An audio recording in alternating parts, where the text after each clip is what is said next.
sahabat hijrah bersama Ustadz Abdul Somad yang dimuliakan Allah Subhanahu wa Ta'ala. Adab sebelum ilmu. Allah Subhanahu wa Ta'ala memuji Nabi Muhammad sallallahu alaihi wasallam bukan ilmunya, bukan ibadahnya. A'udzubillahi minasyaitonirrajim. Wa innaka la'ala khuluqin azim. Engkau berada di dalam akhlak yang mulia. Apa beda akhlak dengan adab? Judul kita malam ini adab. Tiba-tiba dalam ayat itu khuluqin azim, akhlak. Adab diambil dari kata sona'a ma'dubatan au da'a ilaiha. Adab diambil dari kata sona'a ma'dubatan, orang yang memasak makanan, menyiapkan makanan dan mengajak orang untuk makan bersama. Itu asal kata adab. Jadi kalau ada orang memasak makanan, nasi, gulai, ayam, ikan, lalu dia undang orang lain untuk datang ke tempat dia, itu disebut dengan adab. Itulah asal kata adab. Akhlak artinya perilaku. Perilaku, tindak tanduk, perbuatan manusia yang dilakukan baik atau buruk. Kalau baik disebut dengan al-akhlaqul karimah. Kalau jelek disebut dengan al-akhlaqul mazmumah. Jadi akhlak itu ada yang jelek. Tapi biasanya kita kalau sudah disebut akhlak itu positif, baik, bukan negatif. Nah, itu perlu kita paham nanti kalau ditanya orang apa beda adab dengan akhlak. Jadi perilaku, tata krama, sopan santun, budi bahasa itu adalah akhlak. Salah satu akhlak itu adalah menyiapkan makanan sesuai dengan ajaran Islam, at'imut ta'am, beri orang lapar makanan. Maka asal muasal kata adab, waduh, itu orang itu beradab sekali dia. Kenapa dibuatkannya saya makanan? Tahu dia saya lapar. Nah, itu adab. Jadi adab bukan sekedar senyum, adab bukan sekedar salam, adab bukan sekedar sapa, tapi lebih jauh daripada itu, bisa memenuhi kebutuhan perut orang. Itu adab namanya. Ini adab dengan akhlak. Maka Allah Subhanahu wa Ta'ala memuji Nabi Muhammad karena adabnya itu. Lalu kemudian bagaimana dengan sahabat Nabi Muhammad sallallahu alaihi wasallam? Sahabat dididik Nabi penuh dengan adab. Nabi beradab kepada anak kecil. Kalau beradab kepada orang dewasa biasa. Anak kecil yang diserahkan ibunya berumur 10 tahun. Nama ibunya Ummu Sulaim. Nama anaknya Anas bin Malik. Apa kata Sallallahu Alaihi Wasallam? Ma qala li uffin qattu. Kata Anas bin Malik, dia tidak pernah membentak saya sekalipun. Betapa akhlak Nabi Muhammad sallallahu alaihi wasallam. Itulah mengapa mereka menggelarnya Al-Amin, orang yang amanah. Mereka tidak menggelarnya orang yang cerdas, walaupun dia cerdas. Mereka tidak menggelarnya orang ganteng, walaupun dia ganteng. Ada yang mengalahkan kecerdasannya, ada yang mengalahkan kegantengannya. Apa itu? Akhlak. Makanya kadang kita tertawan karena akhlak orang. Sering kita ketemu dengan orang pintar, cerdas, tapi kata-katanya kasar. Tidak terkesan kita. Saya beberapa kali ketemu dengan ustadz-ustadz besar yang hebat-hebat, habib-habib yang luar biasa. Tertawan saya karena akhlaknya. Sopan santunnya, tata keramanya, budi bahasanya, senyumannya, kebaikannya, adab yang luar biasa. Itulah yang membuat kita akan teringat, terkenang, terngiang terus. Bagaimana dengan Abu Bakar Siddiq radhiyallahu an? Abu Bakar Siddiq radhiyallahu an, adabnya kepada Nabi Muhammad sallallahu alaihi wasallam, dia tidak mau masuk ke dalam gua itu Tidak diizinkannya Nabi Muhammad SAW masuk ke dalam, sampai dia sendiri yang masuk, dia bersihkan sampah-sampahnya. Mana tahu di dalam ini ada binatang berbisa, ada lubang di situ, dia duduk di situ. Dia duduk di lubang itu, khawatir kalau ada apa-apa, akhirnya ada binatang berbisa yang menyengatnya. Dan saat dia tersengat pun dia tidak menjerit, dia tahankan. Hanya satu yang tak bisa dia tahan, tetesan air mata. Jatuh tetesan air mata. Begitu adab Abu Bakar Siddiq radhiyallahu anhu. Bagaimana dengan Umar bin Khattab?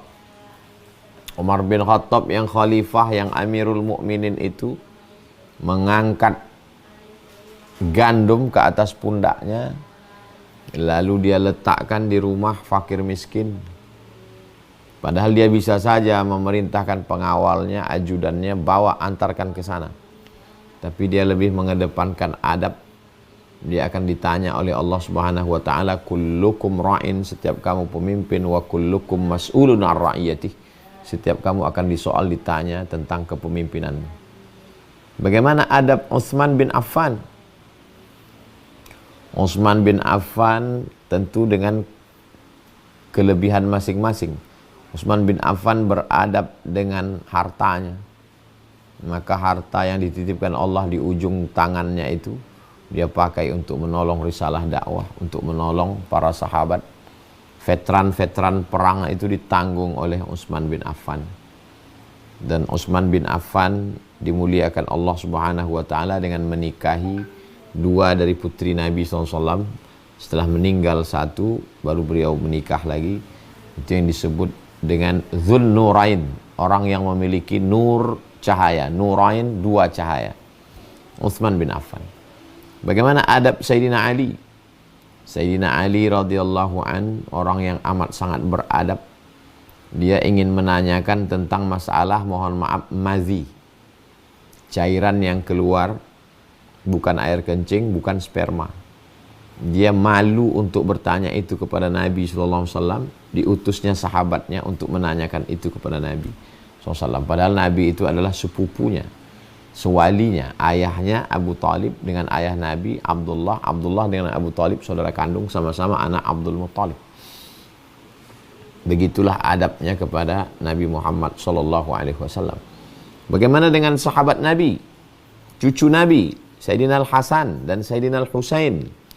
Ketika mereka berdua melihat ada orang tua yang wuduknya salah, dengan kedudukan mereka sebagai cucu Nabi, bisa aja dia kasih tahu, Pak, salah Pak. Tapi bagaimana caranya?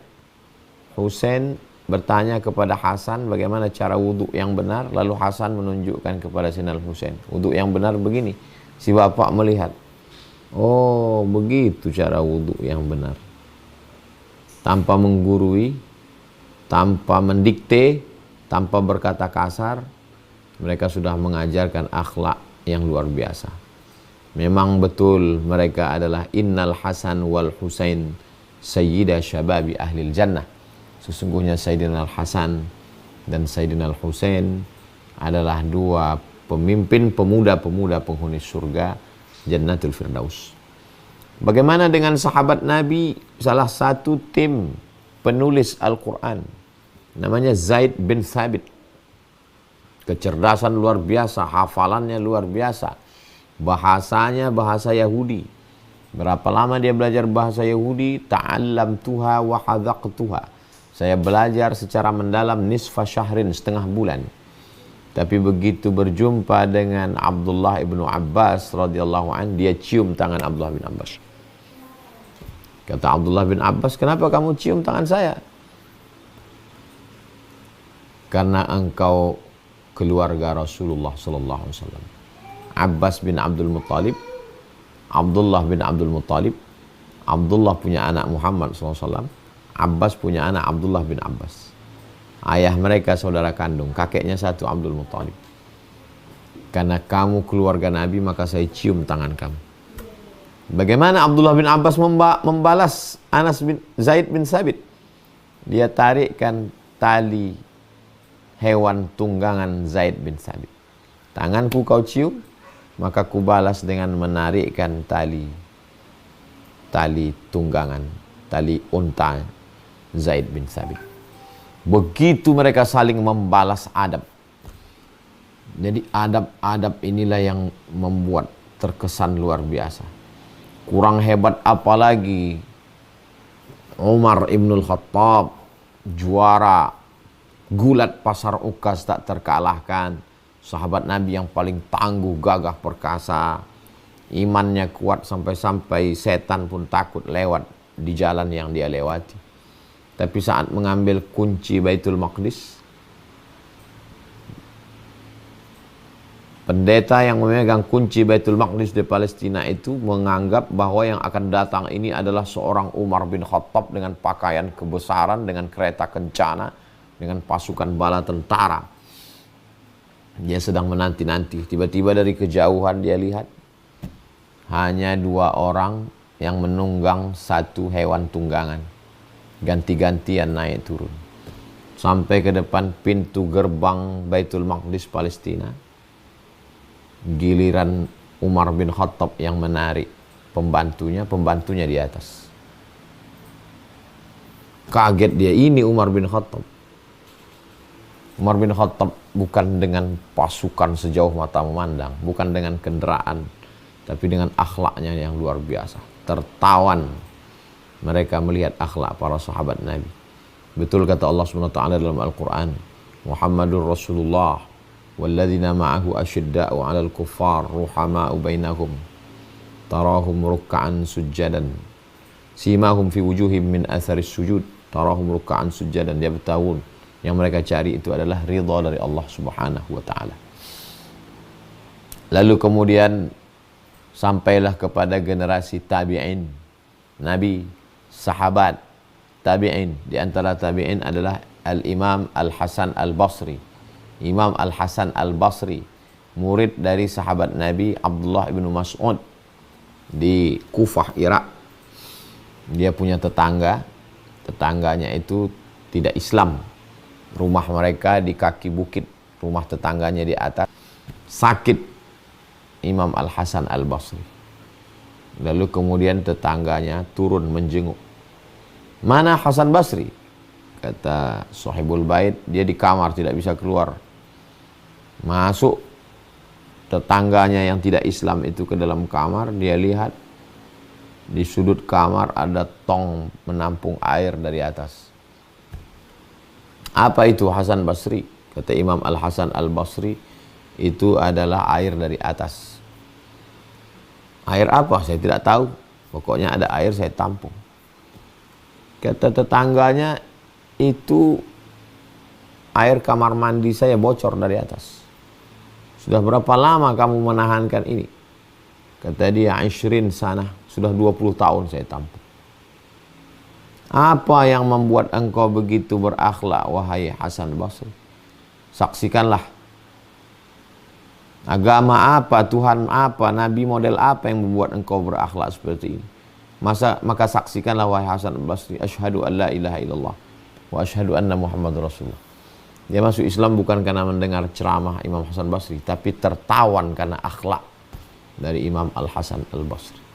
Diceritakan kisah itu oleh Abu Amr Al-Misri dalam kitab Sa'ah wa Sa'ah Gharaib wa Taraib. Kisah-kisah mengagumkan dari para ulama umat Islam. Bagaimana dengan imam-imam mazhab?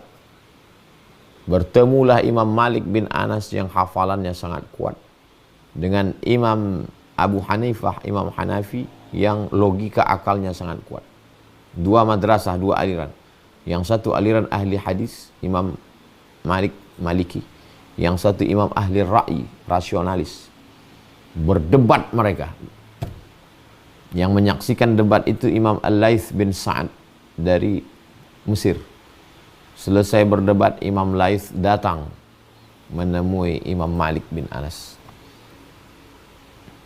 Bagaimana pendapatmu tentang Hanafi?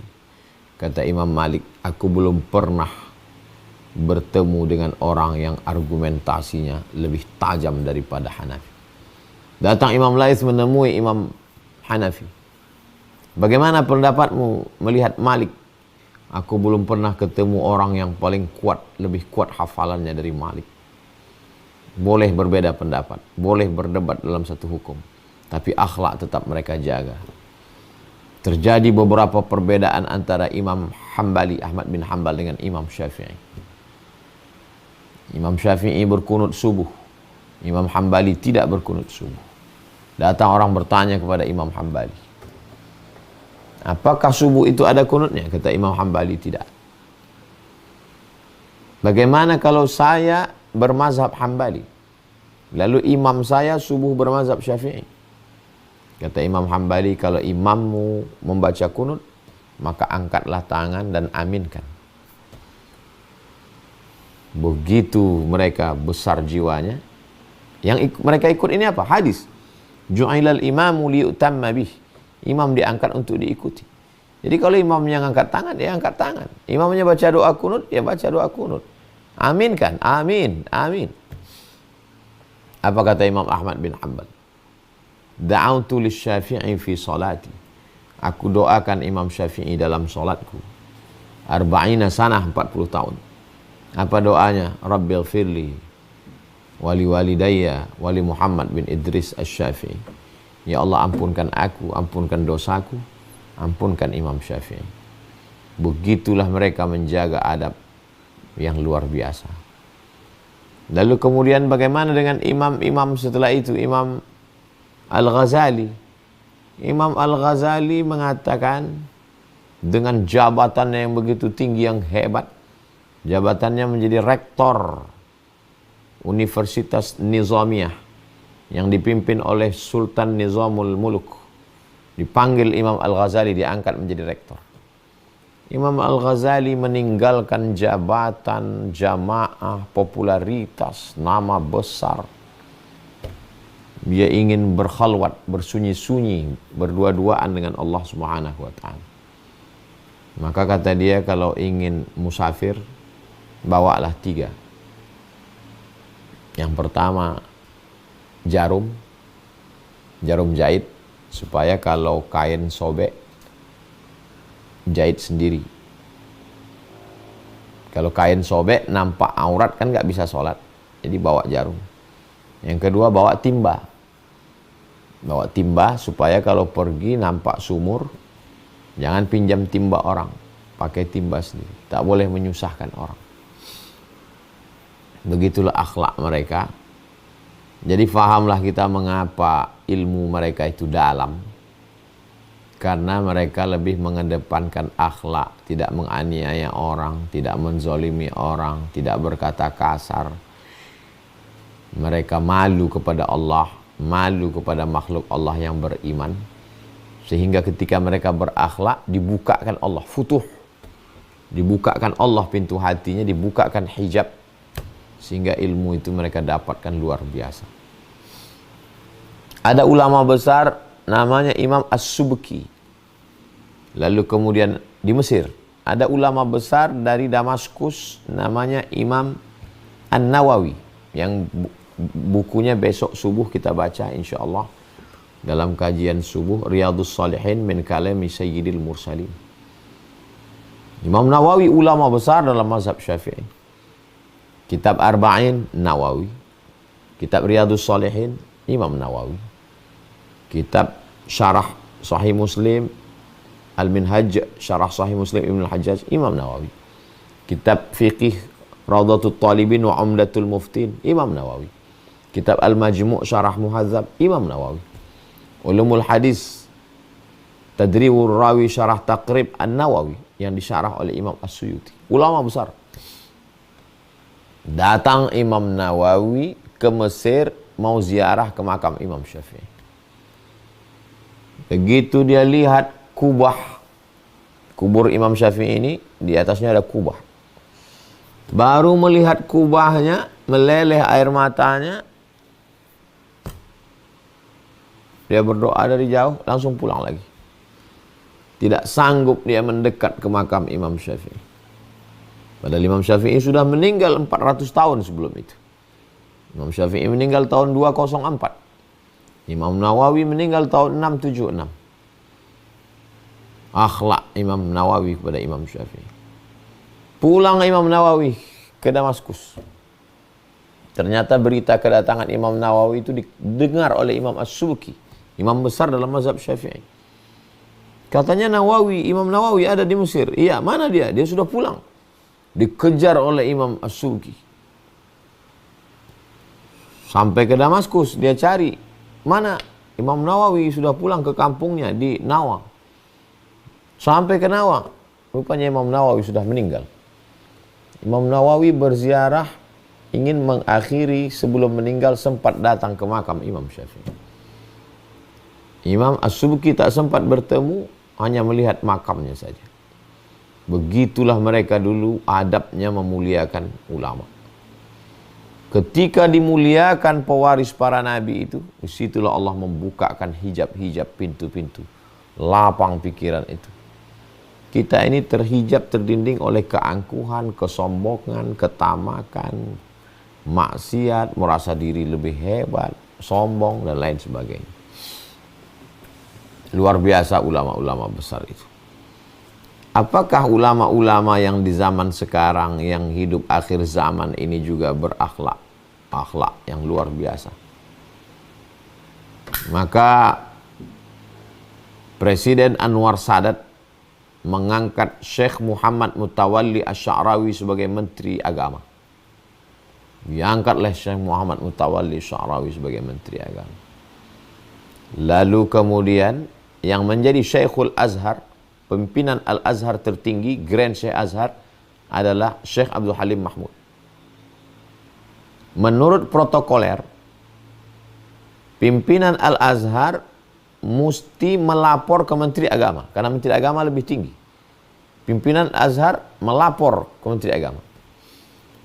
Tapi apa yang terjadi? Menteri Agama Syekh Muhammad Mutawalli Sya'rawi, yang punya tafsir Sya'rawi, datang ke kantor Syekh Azhar, menemui Syekh Abdul Halim Mahmud, mau bertanya, mana laporan yang mesti saya terima? Kata Syekh Abdul Halim Mahmud, mestinya saya yang datang ke kantor Menteri Agama, Menteri Wakaf. Kata Syekh Muhammad Mutawalli Sya'rawi, murid yang datang kepada guru. Begitulah adab mereka. Apa yang pertama kali dilakukan Syekh Muhammad Mutawalli Sya'rawi ketika menjabat sebagai Menteri Wakaf? Di Mesir namanya Wazirul Awqaf, Menteri Urusan Wakaf. Yang pertama digantinya, yang dilakukannya adalah mengganti kursinya dengan kursi rotan. Supaya dia tidak terlalu lama duduk-duduk di situ kalau terbuat dari busa, terlalu lembut. Digantinya menjadi kursi rotan. Muncul fitnah. Syekh Muhammad Mutawalli Sya'rawi sudah dekat dengan penguasa, sudah termakan pancing, sudah mendekat dengan Anwar Sadat. Maka ditunjukkannya gajinya, karena saat itu dia menjadi dosen di Makkah Al-Mukarramah. Ternyata gaji jadi Menteri Wakaf tidak seberapa dibandingkan gaji beliau menjadi dosen di Makkah Al-Mukarramah. Dia pulang hanya untuk memperbaiki Al-Azhar, memperbaiki keberagaman di Mesir. Begitulah akhlak mereka yang luar biasa. Kita tahu bahwa Buya Hamka, Haji Abdul Malik Karim Amrullah, adalah tokoh pembaruan. Organisasinya Muhammadiyah. Dan kita tahu di zaman beliau itu ada ulama Qadiriyah wan Naqsyabandiyah, yang secara kultur budaya menurut orang tidak mungkin ketemu antara Muhammadiyah dengan tarekat. Jauh sekali. Muhammadiyah modernisme, tarekat adalah konservatif, ortodok bagi sebagian orang. Tapi apa yang terjadi? Buya Hamka bertemu, dipasangkan khirqah. Khirqah dalam tasawuf adalah kain jubah yang dipasangkan oleh seorang mursyid, diberikan tongkat. Buya Hamka menerima itu semua, karena prinsip beliau melihat persamaan, sama-sama la ilaha illallah Muhammad Rasulullah sallallahu alaihi wasallam, sama-sama umat Nabi Muhammad sallallahu alaihi wasallam.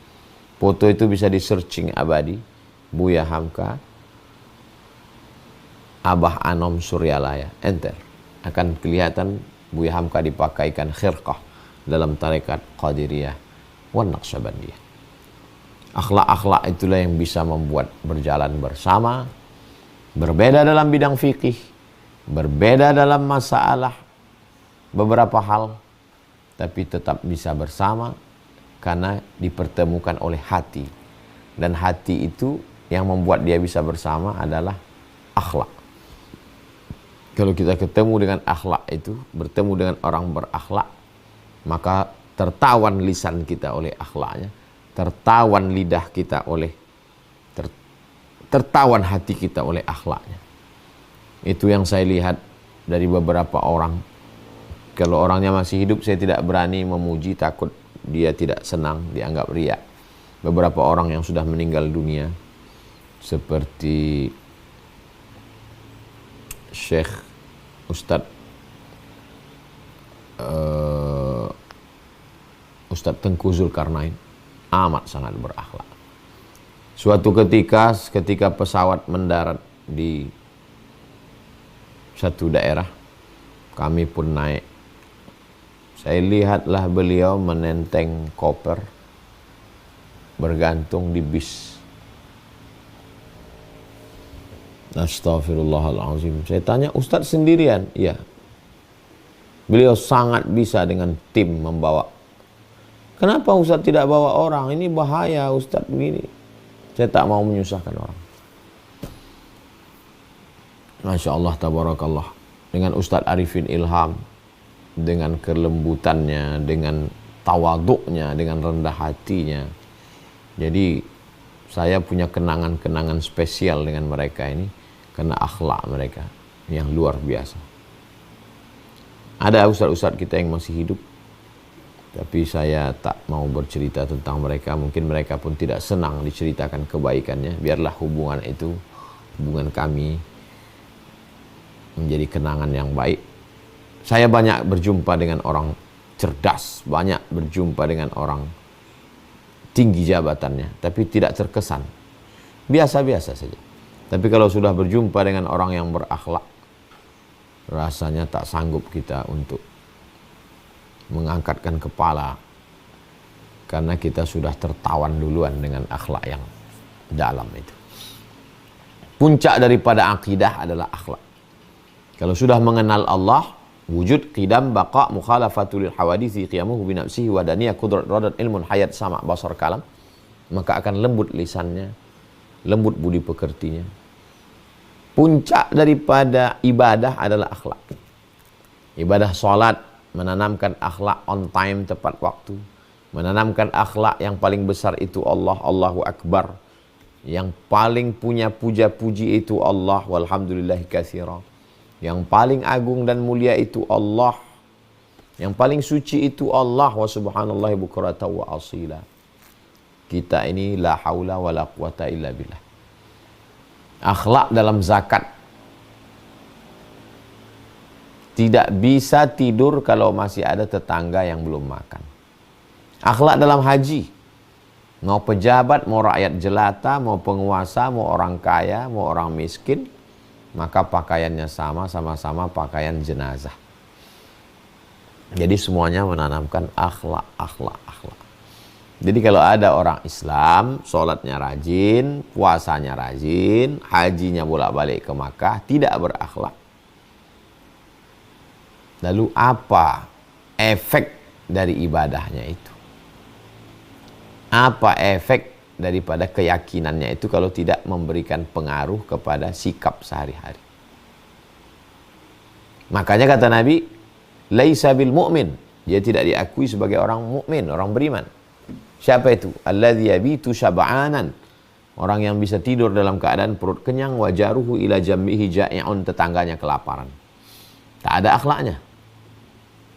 Walaupun tahajudnya sampai bengkak kaki. Karena kepedulian sosial mengasah hati untuk lembut sehingga rela berbagi tanpa mikir-mikir. Itulah dia akhlak. Kalau masih mikir bukan akhlak.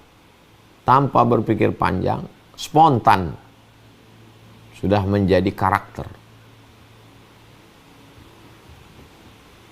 kita sudah bahas secara secuil-secuil akhlak dari mulai Nabi, sahabat, tabi'in, ulama mazhab, sampai ulama kontemporer yang pernah bertemu maupun hanya membaca sejarahnya. Itulah sebagai pengantar dialog kita pada malam hari ini.